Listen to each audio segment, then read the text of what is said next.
श्रीभगवानुवाच संन्यासः कर्मयोगश्च निःश्रेयसकरावुभौ तयोस्तु कर्मसंन्यासात्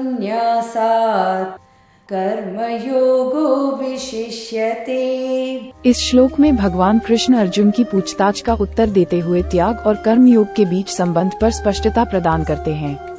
वह बताते हैं कि दोनों मार्ग, त्याग और कर्म योग, आध्यात्मिक प्रगति की ओर ले जाते हैं, लेकिन वे अपने दृष्टिकोण और जोर में भिन्न हैं। भगवान कृष्ण कहते हैं कि कर्मों का त्याग और कर्म योग दोनों मुक्ति के अंतिम लक्ष्य में योगदान करते हैं।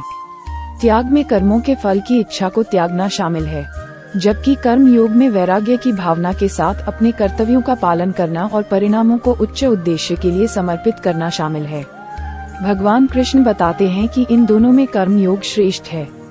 जीवन की जिम्मेदारियों में लगे व्यक्तियों के लिए समर्पण और वैराग्य की भावना के साथ निस्वार्थ कर्म का अभ्यास अधिक परिष्कृत और व्यवहारिक है। त्याग के विपरीत कर्मयोग व्यक्ति को आंतरिक वैराग्य की भावना पैदा करते हुए दुनिया के साथ गतिशील जुड़ाव बनाए रखने की अनुमति देता है। भगवान कृष्ण सुझाव देते हैं कि त्याग और निस्वार्थ कर्म के सिद्धांतों को एकीकृत करने वाला एक संतुलित दृष्टिकोण अधिक गहन आध्यात्मिक विकास की ओर ले जाता है। ये श्लोक त्याग और सक्रिय संलग्नता के सामंजस्यपूर्ण सह अस्तित्व पर प्रकाश डालता है।